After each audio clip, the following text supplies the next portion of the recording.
好，首先我们来看一下什么东西决定了我们的寿命。第一个呢叫端粒，端粒呢是染色体头部的一个东西，它决定了细胞的分裂次数。那么染色体和 DNA 有什么关系？我们像 DNA、基因、染色体，这都是什么东西呢？今天给大家举一个非常简单的例子让大家理解啊。DNA 是一种物质，它就好像一张纸，这张纸上写了很多的字，这些字描述了我们人长什么样。这文字就是基因，很多这样的纸合在一起形成一本书，这个书就是染色体。人体中有23对染色体，就是46本书。但这46本书两两是一样女性的两两是一样，所以是23对，男性的也是23对，但是最后有一本不一样，就这本决定了我们是男的，相当于每人都有2套23本书。这23本书里内容就决定了我们全身上下长什么样。那么这个书里边开头几页和结尾的几页是空白的，这个空白的页就是端粒。细胞分裂的时候就把这46本书复制进去，就形成一个新的细胞。但是在复制的时候，每本书的第一页、最后一页的白页就给删掉、撕掉了，所以分裂着前后的白页越来越少，直到最后没有白页，全都是基因的内容，就有文字的页，它就不能再分裂，人类就开始老化，就开始衰亡。也就是说，大家的寿命是由端粒长度决定，而这个端粒长度是在大家生出来的时候就决定。而且它这个页数决定了你细胞能分裂的次数。所以大家如果身体上划了个口，它就会愈合，再划了又会愈合，但是并不是无限次可以愈合，它有上限，大概是50多次。这个在1961年时候美国加州大学做实验，所以我们现在有一个研究方向，就是研究如何延长人的这个端粒，或者阻止端粒的一个消亡，在理论上就能够实现永生。当然永生也有很多其他方法，以后我们介绍给大家啊。这是肉体上的永生。对，肉体上的永生。不过这个端粒的设计已经感觉出来，创造生物这个东西或者神吧，不管什么东西它设计我们生物的时候，它就没有想让我们永生。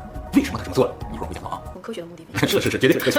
那么除了端粒可以决定我们的寿命之外，还有一个东西会影响我们寿命，就是 DNA 的错误和它的变异。DNA 这个东西会因为各种各样的原因产生变异，或者是比如说受到核辐射，它就会有损伤。DNA 一旦受到损伤之后呢，这个细胞就会快速消亡，也就是说寿命相对来说会变短。这两个呢，就是从基因角度会影响我们寿命的东西啊。那么影响我们寿命的东西，其实还有一个就是衰老的速度的问题。这个端粒虽然限制我们细胞的分裂的次数但是如果我们细胞不分裂，或者分裂的速度非常的慢的话，从某种意义上就能延长我们的寿命，或者让我们永生。如果我只能分裂50次，那么100万年分裂一次的话，那我们就很长寿命，对不对？事实上我们可能不到2年就要分裂一次的话，所以我们活不到100岁就死了。谁决定这个分裂速度？控制这个分裂速度的东西有代谢。代谢是指人通过吃东西把外界的东西变成养分，然后再通过呼吸把这个养分燃烧转换成能量，以维持我们正常的生命活动。而这个代谢的过程会损耗身体的细胞，就需要细胞分裂产生新的细胞，于是呢就会加速衰老和死亡的过程。所以从理论上，代谢慢的人寿命就会长，相反代谢快的人呢，衰老就会快，寿命就会短。给大家举个非常明显的例子啊，2020年最新的世界各国的平均寿命，不管是寿命长的国家还是寿命短的国家，女性寿命都长于男性。为什么？因为女性的基础代谢是使用男性。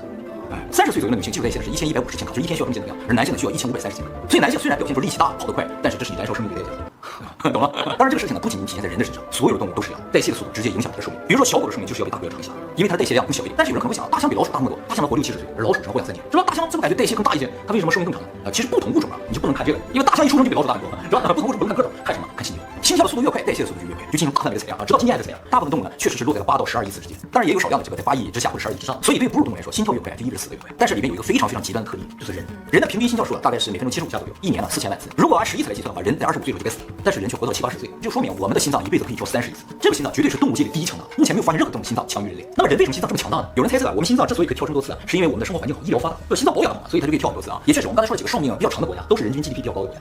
什么日本瑞士什么加佛是吧？但是这并不是人类比其他物种心跳次数多的原因。同样生活环境很好的宠物狗，因为狗很久就已经和人类生活在一起了。像泰迪犬心跳每分钟140，它也只能活10几年，所以它生涯的心跳数就是8亿次，符合这个规律。即使生活环境也没有能够延长它的寿命所以我们人类心跳次数多似乎跟环境没有直接的关系。那么也有人怀疑说，是因为我们体力好，所以我们心脏更强大，是不是这个原因呢？其实也不是，因为整个动物界的体力第2是马每分钟心跳35次左右，但马只能活30年。按照这个计算的话，马一辈子心跳只跳了不到6亿次，属于特别短命的动物，所以根本跟体力也没有关系。至今呢，人类为什么心脏这么强大仍然是个谜。那么虽然我们人类心脏如此强大，但是呢，在我们人类内部还是遵守着心跳越快寿命越短这个原则。其实不光心脏，我们人体大部分器官其实都是有使用次数限制，用多了它就会死掉。可是不是要锻炼吗？越锻炼没错，强健。所以生命在于运动这个说法是很片面的。运动虽然能让我们感知神清气爽，但这种爽是以燃烧生命为代价。适度的运动。对，重要就是适度，尽可能让心跳不要太快。所以还有一个很重要的事情就是大家不要生气，不要上火，不要发怒，不要有任何的感情。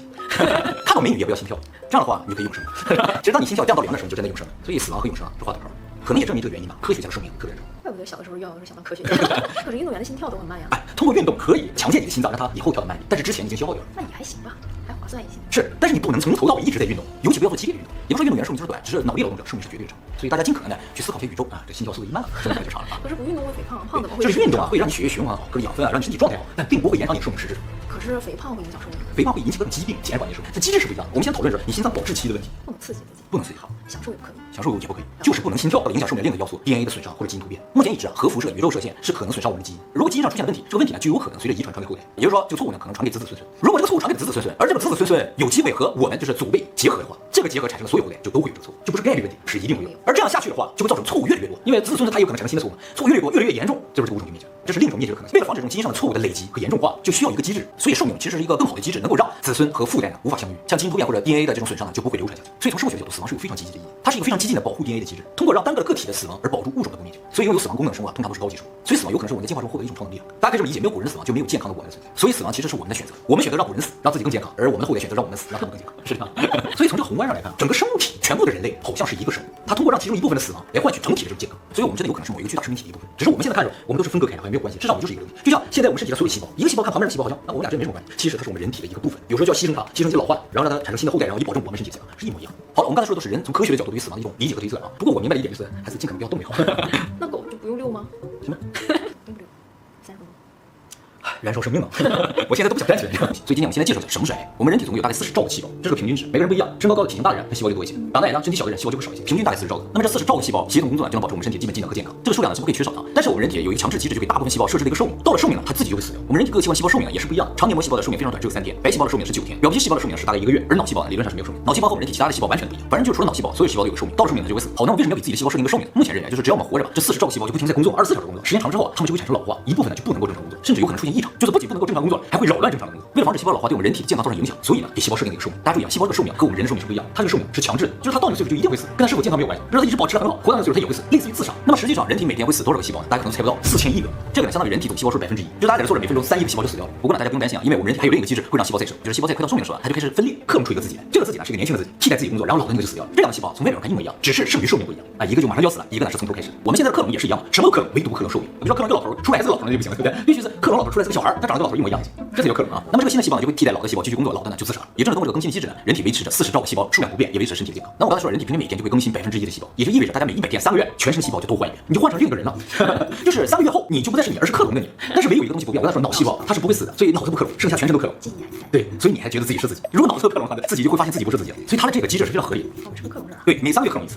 好，如果我们每天死4000亿个细胞，也就意味着会发生4000亿次的分裂。而细胞在分裂的时候，会有小概率产生错误，就是它在复制自己的时候，有小概率会复制错误。复制出来的东西和原先不一样，而这个复制错误的细胞呢，就不能像原先细胞一样正常的工作。这个复制错误产生的原因有多种多样啊，比如说紫外线，紫外线过强照射到我们皮肤细胞的时候，它有可能损伤我们基因，造成克隆失败。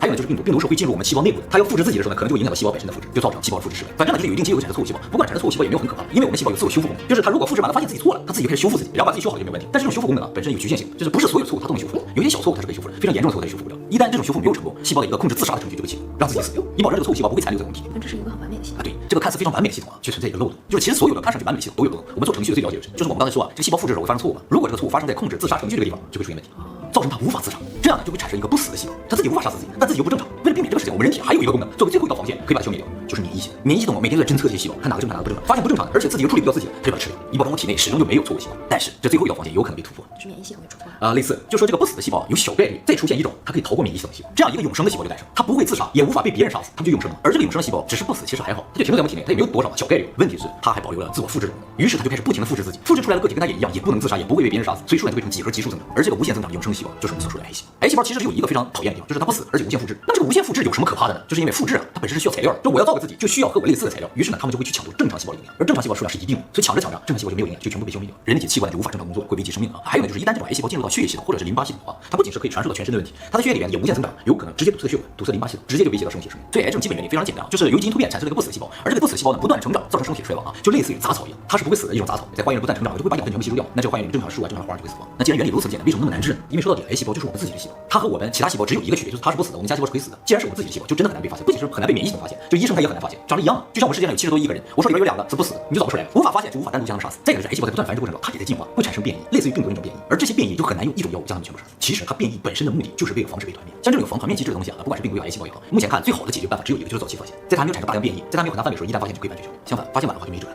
这个佩多悖论呢，是1977年由英国著名的免疫学家、统计学家理查德·佩多发现并提出来，就是他在研究人类和其他动物的癌症发病率的时候，发现了一个非常奇怪的现象。首先啊，在物种内部，比如说在我们人类内部或者在所有狗的内部啊，有一个规律，就是癌症发病率和个体的大小成正比。个子越高的人，身体越大的人，得癌症几率就会越大；个子小的，身体小的，得癌症几率就会小。狗也是一样，大狗得癌症几率越大，小狗得癌症几率越小。会吗？会。这个呢，在1998年的时候，英国对17000多名公务员男性呢进行了25年的跟踪调查，排除了大部分客观因素影响，比如说有人抽烟、有人喝酒，把这些都排除掉了，发现身高和癌症是成正比关联的。只有身高，体重没有关系。体重在不断的变化嘛，身高这个是确定的，身高和癌症发病率有正比关系。后来在2011年的时候，英国又对100多万名女性进行调查，再次确认了身高和癌症发病率的一个正比关系。越来越好呀。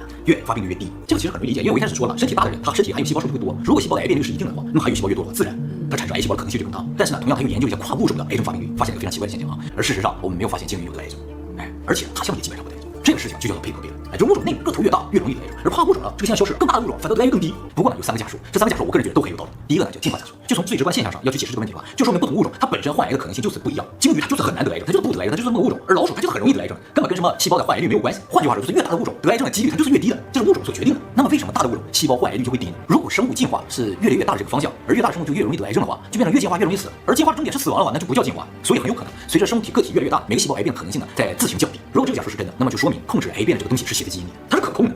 因为大的生物它就自己把这个东西降低了嘛，不是概率，就说谁运气不好得癌症，不是这样，而是在基因里边就可以控制。鲸鱼它基因里边就没有癌症这个东西，而老鼠基因就决定它就是很容易复制错误。后来随着基因科学发展，还就真的在基因中发现了能够抑制癌细胞、抑制肿瘤产生这种基因，而这些基因呢，在不同物种里面数量是不一样的。比如老鼠发现了有一个抑制肿瘤发生的基因，而在大象身上就发现了20个。也就是说，大象全身上下各种基因抑制肿瘤发生，它就很难发生。鲸鱼的基因里究竟有多少可以抑制癌变基因呢？目前还不知道。但是明确的就是，更多的能够抑制癌症发生的基因呢，就能保证大象也好，鲸鱼也好，在很长的生命当中也不会得癌症。其实这个抑制癌症发生的基因啊，所有物种里好像都有，只是有没有被开启。它有开关，大象开的多，老鼠开的少。我们人身上也有。2002年的时候，科学家们就尝试把老鼠身上这个抑制癌症基因给它打开了，发现老鼠的抗癌性明显增强。但是另一个副作用产生了，就是老鼠开始迅速衰老。结果呢，它寿命没有变，都挺好的。都挺好的，就是你不得癌症是不得癌症，马上开始衰老就死掉了。鲸鱼怎么做到又不死？对，它一定有其他的基因呢，控制让它抑制癌症，同时不老化。那个开关还得早，把那个开关打开就行。第二个假说呢，叫做代谢假说。就我们刚才说了，老鼠和鲸鱼它代谢速度是不一样，它一辈子心跳数是一样，但是呢，老鼠代谢的特别快，鲸鱼代谢特别慢。这个代谢速度其实直接就影响细胞的分裂速度。比如说老鼠一辈子分裂20次，鲸鱼一辈子也分裂20次，但是老鼠寿命呢2个月就要分裂一次，而鲸鱼寿命特别少，8年才分裂一次。这个假说认为分裂的越慢，癌变可能性就会较低。癌变是怎么产生？就是细胞复制，你复制的足够慢就很难出错，就你抄课文一样，你抄太快的话就很容易抄错，但你抄8年才抄一篇课文的话就很难抄错。那是因为它细胞寿命长呀。对啊，它细胞寿命长，它就可以慢慢的复制。老鼠的细胞寿命短，所以它就必须快快的复制。但一复制快的话就容易出错，一出错就容易癌变。大家一定要控制自己的心跳，心跳越慢，代谢速度就越慢，你复制产生错误的可能性就越小。心跳慢是王道。就是不喜不悲。对，没有什么情感最好。其实大家去看那些世界长寿冠军级的人，你会发现一辈子做一些非常机械的事情，你看来很无聊，你会觉得做这个有什么意思？一点都不刺激。正是因为不刺激，所以它才能长寿。刺激就不行。像日本的木村次郎有尾门，他是邮递员，他说我这一辈子就特别的规律，每天早上几点去拿报纸，去拿信，送到几点，晚上回家干什么，都一套，每天都在不停的送出。像你这样总去跳伞呀，总去寻找刺激的，这就不行了。你要跳了，就每天去跳。不定时间。对，这样跳伞也不会心跳。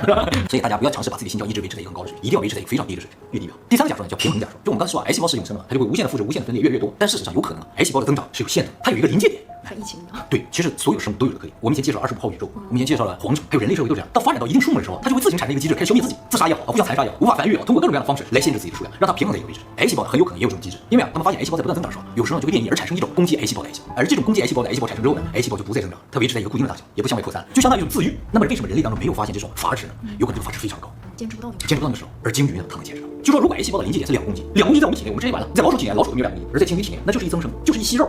所以癌症对于鲸鱼来说根本不是事儿，所以它不会得癌症，得了我就长块肉而已，又能怎样？完全没有影响。而这个大小换到我们身上就不行，所以越大的生物它就越不容易得癌症。它不是说没有癌细胞，只是癌细胞都变成增生了，都变成息肉了而已。就说癌细胞的临界点究竟在什么位置上，是不是所有物种都一样？目前还不知道。如果这个假说是真的话，那么癌症呢其实不是绝症，它呢只是一个很正常的疾病，只是呢由于它的临界值比较高，造成了小物种无法接受。而正因为它有这么个临界值，也就造成了它呢能够控制小物种的数量。大家知道，自然界中越小的物种繁殖能力越强，数量就会越多。但是小物种像我们刚才讲，它不符合进化的方向，所以一定要控制它的数量。如何控制？就需要有一套机制能够专门针对小物种。而癌症很有可能就是这样一个机制，它的临界点限定了物种的大小，就大自然可以决定多大以下的物种基本上可以控制在一个很少的数量，而多大以上的我可以尽可能的发展。大物种本身繁殖能力就弱，而且个体数量又少，没有这种保护机制，大物种很快就消失了，就不符合进化的方向。这是一个非常高级的机制，用以平衡物种的数。如果有一天人类真的攻克了癌症，一定会产生其他的问题。